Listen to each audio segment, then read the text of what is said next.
Hey guys, welcome back. It's your favorite Gimp with a Limp, and I'm here with a video I'm kind of irritated I'm having to make, but hey, it is what it is. So it got pointed out to me earlier, a comment that got made on a game that's being backed right now. It's in its campaign form, and I'm like, what are you thinking here? So I kind of want to address the issue. It's an issue that it's been talked about before.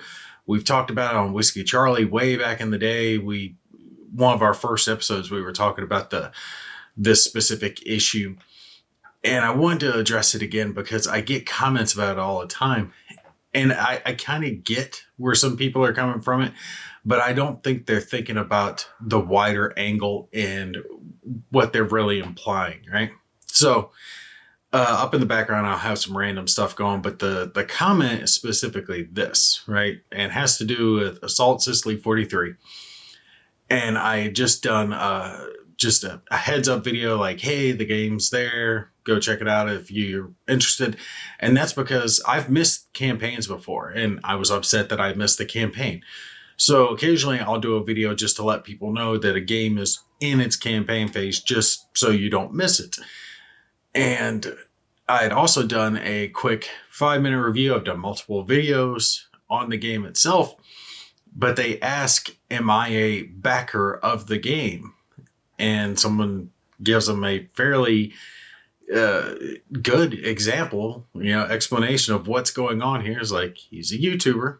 He plays and reviews war games. I imagine the devs reached out to him and asked him to have a look at the game since he played Red Horizon on his channel. Pretty standard PR to ask high profile, and I'm not high profile by any means, wargamers to try prototypes to spread awareness of the campaign. So in other words, what he's saying is it's a mutually beneficial relationship for the designer publisher to reach out to YouTubers and bloggers and whoever, people do written reviews, whatever, some type of reviewer. And you want to get your product in their hands because that's advertising. And it's obviously done. Think about there's that one channel, I can't remember the name of it, but it's got Becca Scott in it. She covers so many different games because she's just all kinds of delicious. But she's a big name YouTuber, right? Covers huge amounts of games. And of course, publishers are going to go to her because she's got the audience that they want. They want to get their game out in front of these people so people will come and buy it. It's pretty basic to understand. But he comes back with it and is like, I still have to wonder if he is a backer. Does he put his money where his words are? And it's like, no, of course I'm not a backer of the game because I've already got the game. I mean, what do you think I'm filming?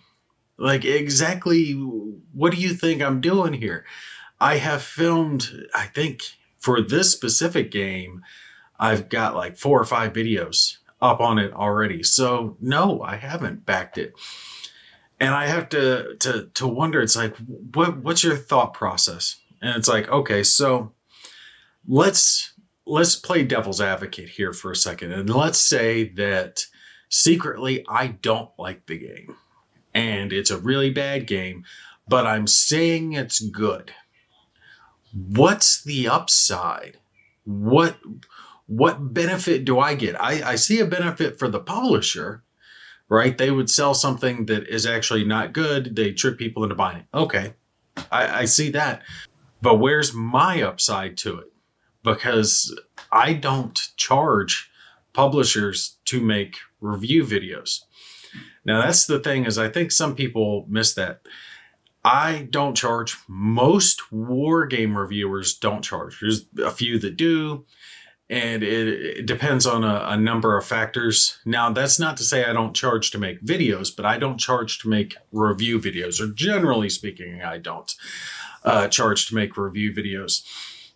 And that's because wargaming itself, the more traditional style of wargaming, tends to be smaller, right? You're working with smaller batches all the way around, smaller groups of people. It's more of a niche hobby, especially when you get into some of the games that get published, they're very niche in their scope, right? Now, thankfully, solitaire gaming has actually exploded in the past few years, so it's picked up all across the board. But when I actually first started the channel, solitaire gaming was new. It was kind of in its infancy. Now, of course, it's been around for a while, but the difference between then and now is night and day.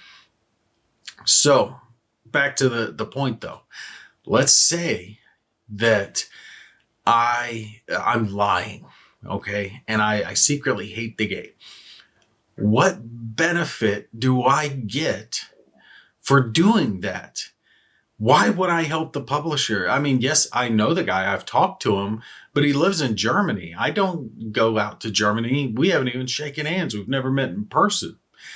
Now, he's a friendly fellow, but I'm not going to put my reputation on the line for him, right? So I don't want to help him personally. And then if the game's bad and all I get out of it is a free copy of the game, but the game's bad, then why would I want the game in the first place? You kind of get what I'm saying there? And then on top of it, if I do that repetitively, right, you might be able to get off with a one-off. But if you do that over and over and over again, people will start to notice, like, well, he said this was really good, but it's crap. Like, what's he thinking? Is that his taste? You know, is that really what he thinks? That he's lying to us? And after just a few videos, you would pick up on the fact that he's lying to you, right? The whole point is there's no benefit. I have nothing but downside here if I lie about it. I piss people off. Yes, get a game, but it's a bad game. So it's not a game I would want in the first place. And people would stop paying attention, stop listening to what I'm saying, and the channel would die off, right? So there's no upside. So he's like, you know, does he put his money where his mouth, where his words are, where his mouth is? And it's like, yes, I do. Obviously, every time. I'm not lying to you. I'm telling you the truth of it. If I like a game, if I don't like a game, if I think there's certain problems with the game, if I think whatever, right? I'm always telling you guys the truth of it. Now, like I said, I could understand if it's a paid reviewer, and there's plenty of those out there, especially in the more mainstream, general run-of-the-mill games. There's definitely plenty of paid reviewers out there. And with those, yes, there can be that conflict of interest, but they do have to put up whether or not it's a paid review or not. And the thing of it is it's the same principle. If they lie to you consistently, or at least more often than not, you're gonna pick up on it, right? There was that whole drama that happened with I can't remember his name. Quackalope. I think it was Quackalope. Quacka something. I can't remember the specific name. I'll put an annotation up above to remind you guys of who I'm talking about. Real long story short, if you don't know the drama of it, is that there was the paid review drama where he was basically, and this is alleged, I don't know any facts, this is just everything that I saw on the subject. The general gist was alleged that he extorted a game publisher. They had a game, it was launching on Kickstarter, it was going to be a big launch, and they had a heads up prototype copy of it, everything run of the mill up until there. But then he contacts the publisher saying, hey, we've reviewed it and we're willing to do X, Y, and Z, like all this number of videos, and do this and do this and do this. And, you know, give it basically a positive review, give it another look, but otherwise, and we'll do that if you pay X amount of dollars. And it was a fairly substantial amount of dollars. We're not talking about a few $100s. We're talking about thousands. And, you know, they were saying they'll do that. They'll take the time to properly review it. if the publisher pays. But if the publisher doesn't pay, then they're just going to post their review that they've already filmed that's not positive, where they didn't enjoy the game and they had a whole bunch of problems with it. So in essence, they kind of went to the publisher and said, "Hey, pay us and we'll look at it again in a different light, or don't pay us and we're going to put up the one where we looked at it and we didn't like it." That was shady, right? Publisher didn't pay. And at first they were going to pay. They were trying to kind of negotiate things. It didn't work out. And the publisher ended up not paying. And they put up their bad video. And then the publisher was like, okay, well, if you want to do that, I'm just going to publish these emails. And they put up the emails, and then that blasted out. Everyone started hearing about that. And it turned into this whole drama, and it hurt the reviewer. The reviewer lost a lot of subs over it and a lot of credibility, right? Now, I'm not saying I know definitely one way or the other what the truth is. More than likely, it's somewhere in the middle of all of that mess that I was just talking about, because there's his side, their side, and the truth. But I say all that to point out that that's the issue you're going to run into with paid reviewers. And like I said, I've done some paid videos, but I haven't done paid reviews. I've just done reviews.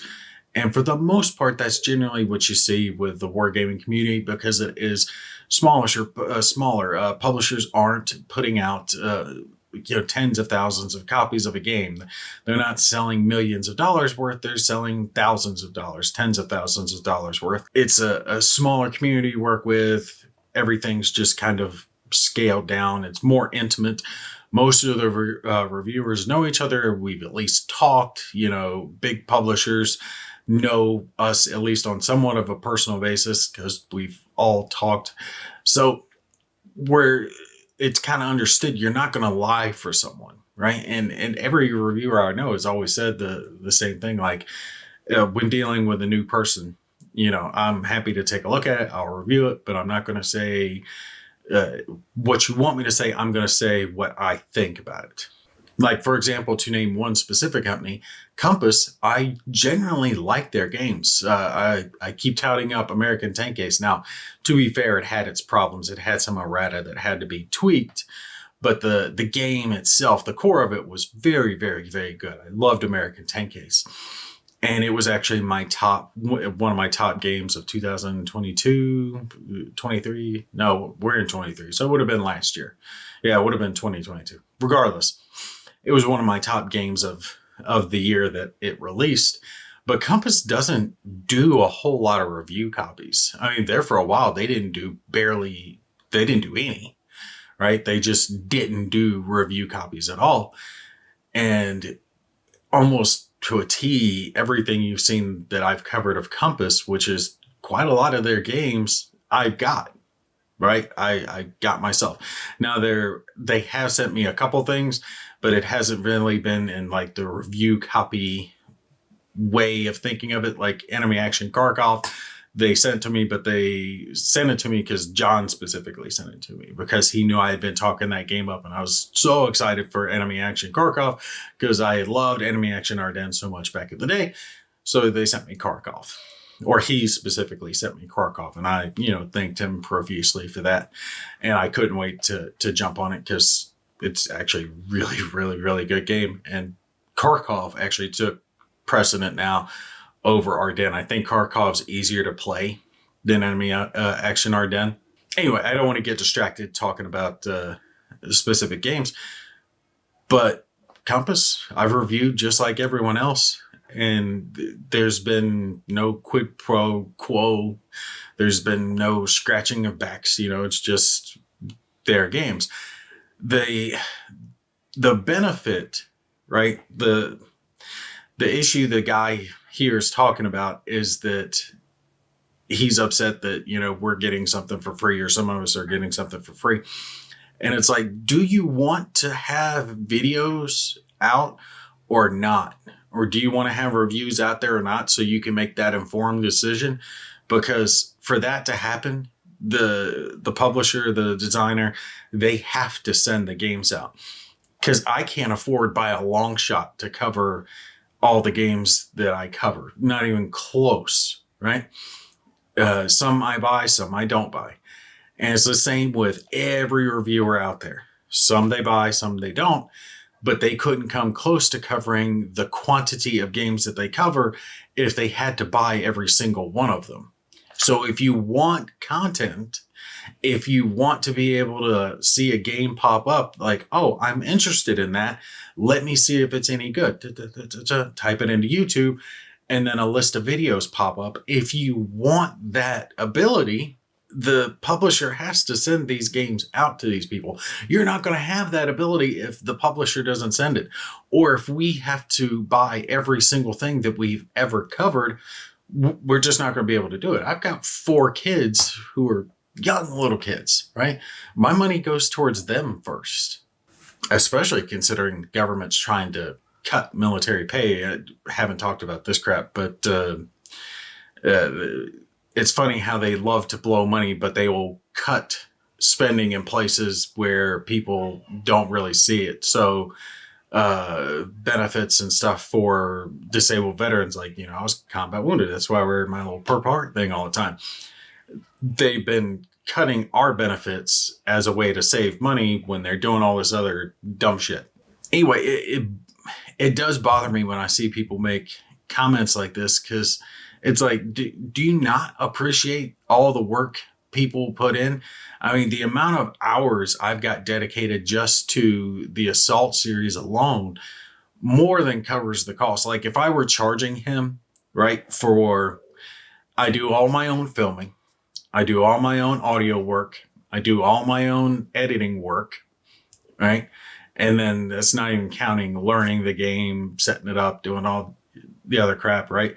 So if he had to hire a filmographer and a editor and a audio guy, all that type stuff put together to make a video, it'd be through the roof. It would way outcost what the cost is of the game itself, right?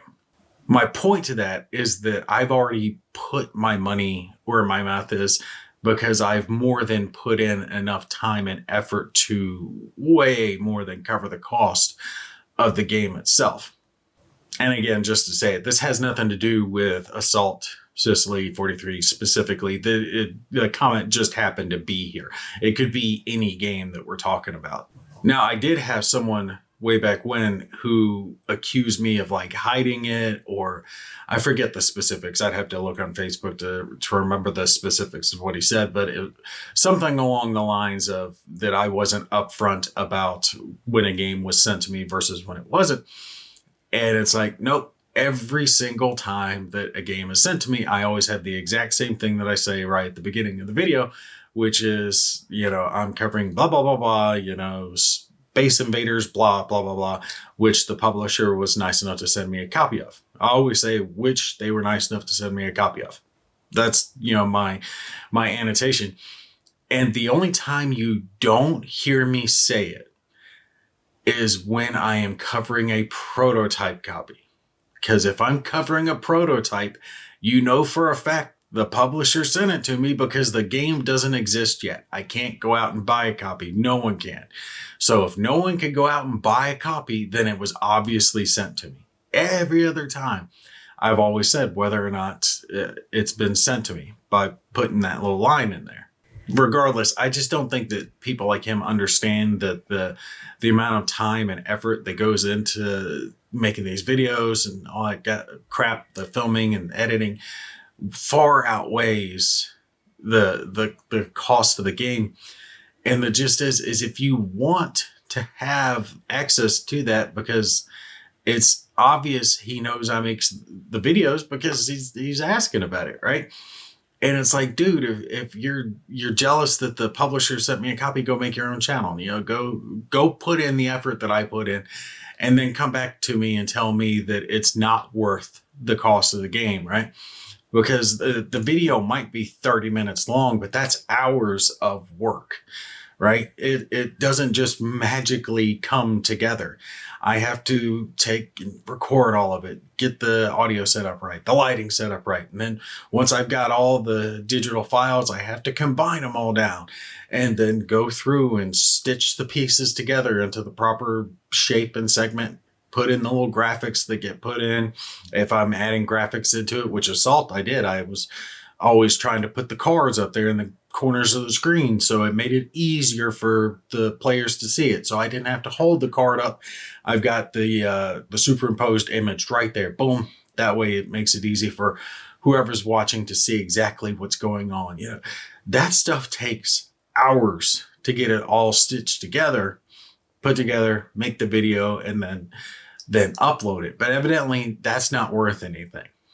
So yeah, me personally, I think that if you're paid to make the video, you do need to say that.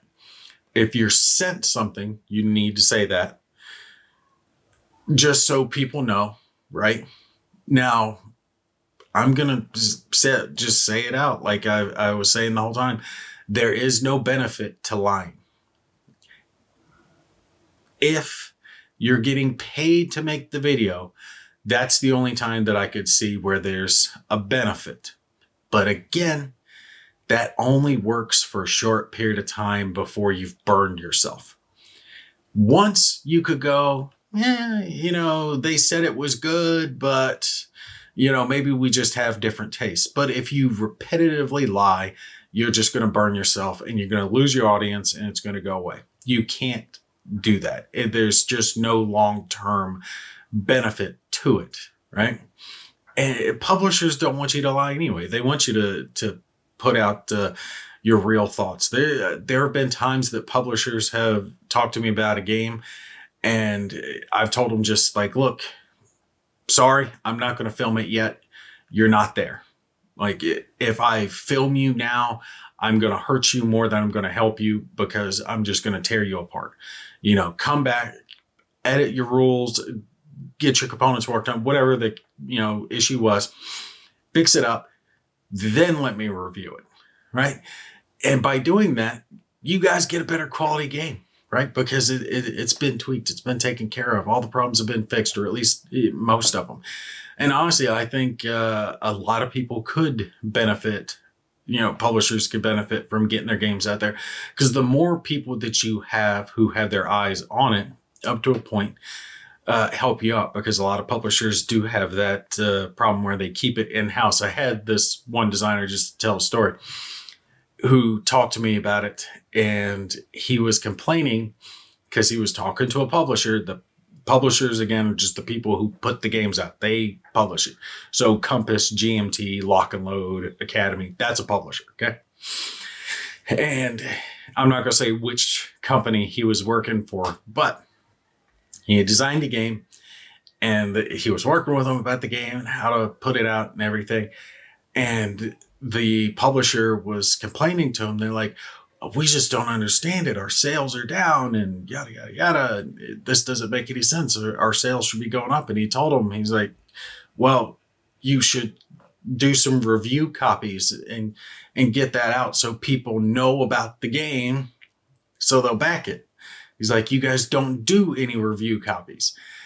And they were like, no, that couldn't be it. That couldn't be it. And he's like, oh, yeah, slapping his forehead over it and laughing. And I feel him over it because some publishers don't take advantage of resources that they really should. But like Compass that I mentioned earlier, they work with Mo extensively to do those Learn to Play series, which are excellent. Great thing that they started doing to, one, help people learn the game, but that gets the designer involved, that gets a reviewer involved, that gets the word out more, people can see the game. So they're getting that out there. They're getting that benefit. There's that mutually beneficial system working on where everyone comes out better than they would have been otherwise. And that's the reviewer, the publisher, the game player themselves. Everyone comes out better. Anyway, I'll stop ranting on it for now. You guys let me know if you agree or if you disagree. Do you think I'm right that you know, there's value in what we're putting out, that we are effectively putting our money where our mouth is? Or do you think he's right and that every reviewer should have to buy every single game that they cover, and that there should be less reviews, but we should have to all pay for exactly what we're getting? That way, you know, there's no possibility whatsoever of any, you know, backhanded shady deals. All right. That's going to be it for me. You guys take care. I'll catch you in the next one.